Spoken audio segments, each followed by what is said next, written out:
नमस्कार, मैं हूं आपके साथ हिमानी नैथानी। सुबह के 8 बजने को है और हमेशा की तरह हम हाजिर हैं सारा देश 100 खबरों के सफर को लेकर। सभी 6 आतंकियों की मौत के बाद अब ऑपरेशन पठानकोट खत्म हो गया है। IBN-7 के पास पठानकोट आतंकी हमले में मारे गए 4 आतंकियों की तस्वीरें हैं। इन तस्वीरों से उनके पाकिस्तान से रिश्तों का खुलासा भी होता है। IBN-7 के पास जो तस्वीरें हैं उनमें आतंकियों से बरामद हथियारों का जखीरा भी है। आतंकियों से मिली कई चीजें पाकिस्तान की बनी हुई हैं। आतंकियों ने एसपी सलविंदर सिंह के दोस्त राजेश वर्मा से जो 500 रुपए छीने थे उसकी फोटो भी नजर आ रही है। आतंकियों के पास से जैश-ए-मोहम्मद लिखा एक कागज भी मिला है। पठानकोट के आतंकी हमले के बाद गुरदासपुर के एसपी सलविंदर सिंह शक के घेरे में है। माना यह जा रहा है कि वो हनी ट्रैप में फंसकर पाकिस्तान के आतंकियों की मददगार बने। NIA इस मामले में जांच कर रही है। शक है कि उन्होंने आतंकियों को एयरबेस तक पहुंचाने में अहम रोल अदा किया। पठानकोट हमले के आतंकियों के शिकार एसपी सलविंदर सिंह के साथ उनके दोस्त राजेश वर्मा भी मौजूद थे। आतंकियों ने उनको भी छोड़ दिया। राजेश ने IBN-7 से खास बातचीत में बताया कि आतंकियों ने उन्हें छोड़ते हुए ये कहा कि जाकर बोल देना कि वो अफजल गुरु का बदला लेने आए हैं। बता दें कि अफजल गुरु को संसद हमले में फांसी दी गई थी। रक्षा मंत्री मनोहर पर्रिकर ने एयरफोर्स स्टेशन का दौरा भी किया और सभी 6 आतंकियों के जो मारे जाने की घोषणा है वो की। हालांकि फिलहाल पूरे एयरबेस में अभी तलाशी अभियान जारी रहेगा। जैश-ए-मोहम्मद के आतंकियों के कब्जे से छूटे एसपी सलविंदर सिंह पहली बार मीडिया के सामने आए। सलविंदर के मुताबिक आतंकी 5 की संख्या में थे। अगवा करने के बाद सलविंदर सिंह और उनके दोस्त के मुंह और आंखों पर कपड़ा बांध दिया गया और हल्ला करने पर जान से मारने की धमकी भी दी गई थी। आतंकियों ने उनका और उनके दोस्त का फोन भी छीन लिया। सलविंदर सिंह ने यह खुलासा किया है कि अगवा करते वक्त आतंकियों को नहीं पता था कि वो एक एसपी हैं, जिसके चलते आतंकियों ने उनकी जान नहीं ली। पाकिस्तानी प्रधानमंत्री नवाज शरीफ ने श्रीलंका से प्रधानमंत्री मोदी को फोन कर पठानकोट आतंकी हमले में जवानों की मौत पर दुख जताया और पूरे मामले में हर संभव मदद का भरोसा दिया। भारत ने 72 घंटों के भीतर पाकिस्तान को आतंकी संगठन जैश-ए-मोहम्मद पर कार्रवाई करने का अल्टीमेटम दिया है। वहीं कोलंबो में नवाज शरीफ ने शांत और विवाद मुक्त दक्षिण एशिया की बात करते हुए कहा कि दोनों देशों के विदेश सचिवों की भी जल्द मुलाकात होगी। पंजाब पुलिस ने पठानकोट हमलों के आरोप में जैश-ए-मोहम्मद के आतंकियों के खिलाफ FIR दर्ज की है। IPC, UAPA और आर्म्स एक्ट के अलग अलग धाराओं में यह मामला दर्ज किया गया है। पठानकोट हमले की आड़ में शिवसेना समेत तमाम विपक्षी दलों ने पीएम मोदी के पाक दौरे पर निशाना साधा। शिवसेना ने सामना में एक लेख छापकर पीएम मोदी और केंद्र सरकार पर यह निशाना किया। सामना में लिखा गया है कि मोदी जी ने कहा था बंदूक की गोली की गूंज में वार्ता कैसे हो सकती है, तो आज कैसे बात हो रही है। वहीं एनसीपी ने भी सामना के लेख पर सहमति जताई। कांग्रेस ने पीएम मोदी के पाक दौरे पर सवाल उठाया है। कांग्रेस के मुताबिक पीएम को बताना चाहिए कि वो किस तरह का भरोसा मिलने के बाद पाकिस्तान गए। इसी बीच भारत के राष्ट्रीय सुरक्षा सलाहकार अजीत डोभाल ने पाकिस्तान के NSA नसीर जंजुआ से फोन पर बात की। इस बातचीत में डोभाल ने जंजुआ को आतंकियों के बारे में बताया और उन फोन नंबर्स के बारे में भी जिक्र किया जिससे आतंकियों ने अपने आका से बात की थी। पठानकोट पहुंचे रक्षा मंत्री मनोहर पर्रिकर ने शहीदों के घर जाकर उनके परिवार से मुलाकात की, उनका दर्द बांटा। पर्रिकर सबसे पहले शहीद कुलवंत सिंह के घर चक शरीफ पहुंचे और उनके परिवार से मुलाकात की। इसके बाद रक्षा मंत्री शहीद फतेह सिंह और कुलवंत सिंह के घर गए और उनके परिवार से मुलाकात की। उन्होंने भरोसा दिलाया कि इन परिवारों को शहीदों वाली व्यवस्थाएं मुहैया कराई जाएंगी। गृह मंत्रालय ने पठानकोट में हुए आतंकी हमले पर पंजाब पुलिस से 24 घंटे के भीतर रिपोर्ट मांगी है। IBN-7 के पास मौजूद ADG की चिट्ठी से खुलासा हुआ था कि पंजाब पुलिस को 15 आतंकियों की घुसपैठ की जानकारी पहले से ही थी, जिसके बाद गृह मंत्रालय ने पंजाब पुलिस से रिपोर्ट तलब की है। पठानकोट आतंकी हमले में शहीद हुए लेफ्टिनेंट कर्नल निरंजन कुमार को लोगों ने नम आंखों से अंतिम विदाई दी। उनकी अंतिम यात्रा में श्रद्धांजलि देने के लिए भारी भीड़ उमड़ी। केरल के मुख्यमंत्री ओमन चांडी ने भी शहीद कर्नल को श्रद्धांजलि दी। शहीद जगदीश चंद्र का पार्थिव शरीर जैसे ही छत्तीसगढ़ में उनके गांव बासा पहुंचा, पूरा गांव उनको श्रद्धांजलि देने के लिए उमड़ पड़ा। शहीद जगदीश चंद्र का पूरा राजकीय सम्मान के साथ अंतिम संस्कार किया गया। जगदीश चंद्र के पिता ने भी सेना में रहकर देश की सेवा की। उन्होंने कहा कि उन्होंने अपने बेटे की शहादत पर गर्व है। पठानकोट में शहीद हुए जवानों को श्रद्धांजलि देने के लिए कांग्रेस ने आज भोपाल में कल श्रद्धांजलि दी। बोर्ड ऑफिस चौराहे पर सभी इकट्ठा हुए। कांग्रेसी कार्यकर्ताओं ने मोमबत्ती जलाकर आतंकी हमले में शहीद हुए जवानों को नमन किया। पंजाब के मुख्यमंत्री ने शहीद मेजर फतेह सिंह और कुलवंत सिंह के लिए 25 लाख रुपए मुआवजे का ऐलान किया है। उन्होंने शहीदों के परिवार के किसी एक शख्स को सरकारी नौकरी देने का भी ऐलान किया है। पठानकोट में हमले के बाद पूरे देश में सुरक्षा के कड़े बंदोबस्त किए जा रहे हैं। राजस्थान के जैसलमेर में सभी पुलिस थानों में हथियारबंद जवान तैनात कर दिए गए हैं। इसके अलावा बस स्टैंड, रेलवे और स्टैंड और साथ ही साथ जो अन्य सार्वजनिक स्थान हैं उन पर सुरक्षा कड़ी कर दी गई है। आतंकी हमले के बाद यूपी के पीलीभीत और अयोध्या में भी पुलिस को अलर्ट कर दिया गया है। पुलिस के जवान हर आने जाने वाले पर कड़ी निगाह रखे हुए हैं। केजरीवाल सहित 6 नेताओं पर मानहानि के मामले में वित्त मंत्री अरुण जेटली ने मंगलवार को पटियाला हाउस कोर्ट में अपना बयान दर्ज कराया। जेटली ने कोर्ट में कहा कि केजरीवाल और आप नेताओं ने उन्हें और उनके परिवार को जानबूझकर बदनाम किया। केजरीवाल समेत 6 लोगों के खिलाफ दाखिल किए गए इस केस की सुनवाई अब 3 फरवरी को होगी, जब जेटली की तरफ से 3 और गवाह अदालत में अपना बयान दर्ज कराएंगे। दिल्ली में आजीवन को लेकर विरोध में दाखिल की गई याचिका पर आज हाईकोर्ट में सुनवाई होगी। दरअसल हाईकोर्ट ने दिल्ली सरकार से सवाल पूछा था कि आखिर उसने महिलाओं और दोपहिया वाहनों को इस नियम से छूट क्यों दी है। आजीवन नियम से छूट के लिए अगर आपने सीएनजी स्टिकर नहीं लिया है तो अब आप सिर्फ लोधी रोड स्थित सीजीओ कॉम्प्लेक्स सीएनजी स्टेशन से ही यह स्टिकर ले पाएंगे। सोमवार को मेट्रो में भीड़ की अफवाह के बाद मंगलवार को खुद दिल्ली के परिवहन मंत्री गोपाल राय ने राजीव चौक मेट्रो स्टेशन पहुंचे और वहां का जायजा लिया। कंट्रोल रूम से मेट्रो तक गोपाल राय ने यात्रियों से ऑड इवन स्कीम के साथ उनकी परेशानियों को बांटा। दौरे के बाद परिवहन मंत्री ने कहा कि योजना ठीक चल रही है। दिल्ली में ऑड इवन नियम को तोड़ने वाली ट्रैफिक पुलिस को अजीब और गरीब तर्क देते वो नजर आए। दिल्ली पुलिस ने जब एक महिला को नियम तोड़ते हुए पकड़ा तो उसने खुद को जॉइंट कमिश्नर ट्रैफिक की बीवी बताया। इसी तरह जब एक वकील को पुलिस ने पकड़ा तो उन्होंने कहा कि इतने केस रहते हैं कि तारीख याद ही नहीं रहती। हालांकि अजीब और गरीब तरीकों को अपनाने वाले सब लोगों की पुलिस ने यहाँ चालान काटे। शिवसेना ने मुंबई में भी ऑड इवन योजना के प्रयोग की मांग की है। शिवसेना विधायक प्रताप सरनाइक ने इस सिलसिले में परिवहन मंत्री दिवाकर राउते को एक पत्र लिखा है। प्रताप सरनाइक ने मुंबई में बढ़ते प्रदूषण का हवाला देकर ऑड इवन योजना के प्रयोग की मांग की है। अभिनेता और बीजेपी सांसद शत्रुघ्न सिन्हा की किताब खामोश का विमोचन आज दिल्ली में होगा। शत्रुघ्न सिन्हा की बेटी सोनाक्षी सिन्हा किताब का विमोचन करेंगी। विमोचन समारोह में लालकृष्ण आडवाणी मुख्य अतिथि होंगे। कार्यक्रम में आडवाणी के अलावा यशवंत सिन्हा और शॉटगन के साथ मौजूद रहेंगे। लेकिन किताब रिलीज से पहले IBN 7 से खास बातचीत में शत्रुघ्न सिन्हा ने इशारों में पार्टी छोड़ने के संकेत दिए। शत्रुघ्न सिन्हा ने यह कहा कि मेरी जन्मपत्री में लिखा है कि मैं पार्टी बदलूंगा, लेकिन अभी मैं बीजेपी में ही हूं।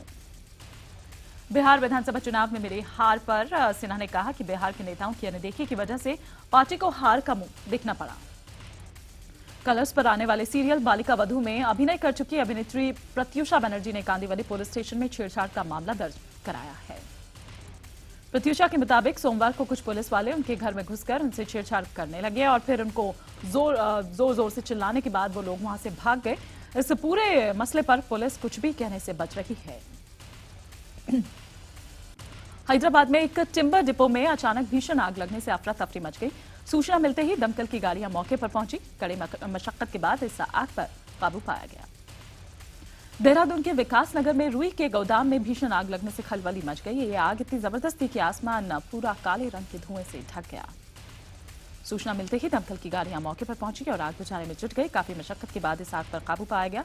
घटना में किसी के हताहत होने की सूचना नहीं है। अहमदाबाद में कांग्रेस के कार्यकर्ता पाटीदार नेताओं को जेल भेजे जाने के खिलाफ सड़कों पर उतरे और जमकर विरोध प्रदर्शन किया। प्रदर्शन के दौरान कार्यकर्ताओं की पुलिस से झड़प भी हो गई। पुलिस ने कार्यकर्ताओं को हिरासत में लेकर प्रदर्शन को खत्म कराया। बाद में कार्यकर्ताओं को छोड़ दिया गया।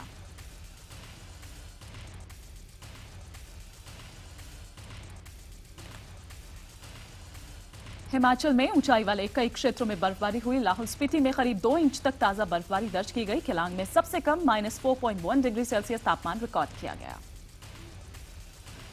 और सबसे ज्यादा जो तापमान रिकॉर्ड किया गया। इधर मौसम विभाग के अनुसार आगामी 24 घंटों के भीतर प्रदेश के जो ऊंचाई वाले जो क्षेत्र हैं उनमें बर्फबारी की संभावना है, जबकि मध्यम ऊंचाई वाले जो इलाके हैं उनमें बारिश हो सकती है। उत्तर पूर्वी दिल्ली के गोकुलपुरी इलाके में ज्वेलरी शॉप के स्टाफ को गोली मारकर लूटपाट करने वाली वारदात का सनसनीखेज वीडियो सामने आया है। वारदात को अंजाम दिया एक कपल गैंग ने। कपल गैंग बुर्का पहनकर कपल के रूप में पहले सामान खरीदने के बहाने दुकानों में दाखिल होते हैं। उसके बाद वारदात को अंजाम देने के बाद आसानी से फरार हो जाते हैं। पुलिस ने इस गिरोह के 2 सदस्यों को गिरफ्तार कर लिया है। इधर हार्दिक पटेल की रिहाई के लिए आज से पाटीदार समाज की बेमियादी भूख हड़ताल शुरू हो रही है। हाईकोर्ट ने जमानत याचिका पर गुजरात सरकार और पुलिस को नोटिस जारी किया है। राजस्थान के राजकोट में चलती कार में रेप का मामला सामने आया है। लड़की के प्रेमी पर ही बलात्कार का आरोप लगा है। पुलिस के मुताबिक प्रेमी ने पहले लड़की का अपहरण किया, फिर उसके साथ रेप किया। पुलिस ने आरोपी को हिरासत में लेकर जांच शुरू कर दी है।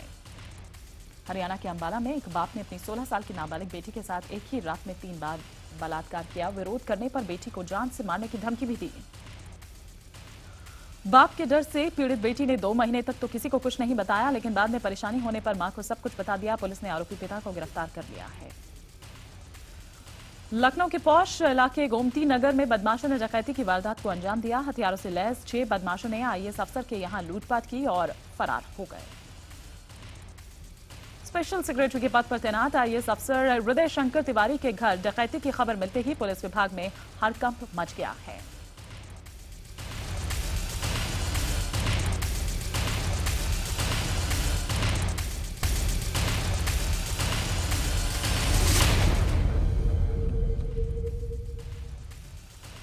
समस्तीपुर में पुलिस ने 9 अपराधियों को गिरफ्तार किया है। इनके पास से 3 पिस्टल, एक मस्केट राइफल और 11 गोली, 14 मोबाइल समेत कई सामान बरामद किए गए हैं।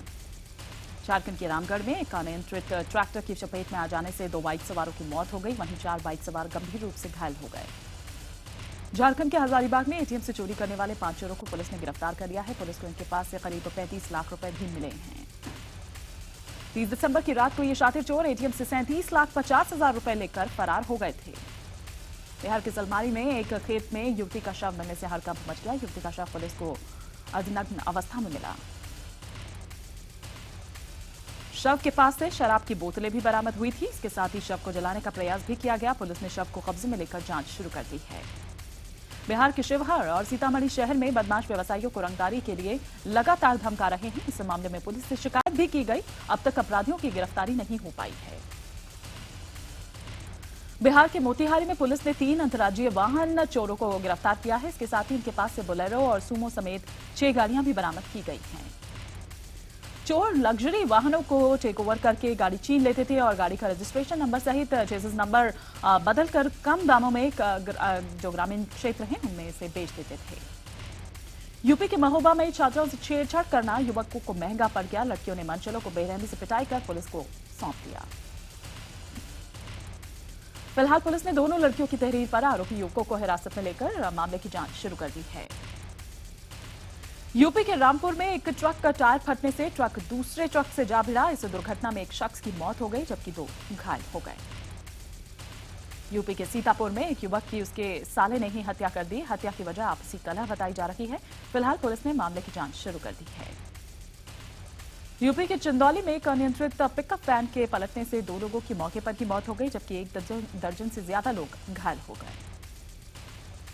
यूपी के बागपत में दहेज न देने पर ससुराल वालों ने महिला की गला दबाकर हत्या कर दी और फरार हो गए।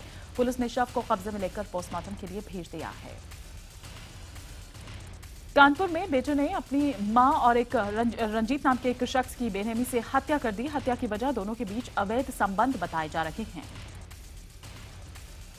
इलाहाबाद में एसटीएफ और नारकोटिक्स की टीम ने साझा ऑपरेशन कर गांजा की तस्करी करने वाले गिरोह का पर्दाफाश किया है और 8 लोगों को गिरफ्तार भी किया है। पकड़े गए गिरोह को जनपद न्यायालय में पेश किया गया जहां से सभी को 14 दिनों की न्यायिक हिरासत में भेज दिया गया। सियालदह से अजमेर जा रही सुपरफास्ट एक्सप्रेस को बम और आतंकवादी होने की सूचना पर इटावा रेलवे स्टेशन पर अचानक रोक दिया गया। हालांकि बाद में यह खबर अफवाह निकली। मुंबई में ऑटो रिक्शा ड्राइवर के बेटे प्रणव धनावड़े ने इंटरस्टेट टूर्नामेंट में सबसे ज्यादा रन बनाकर इतिहास रच दिया।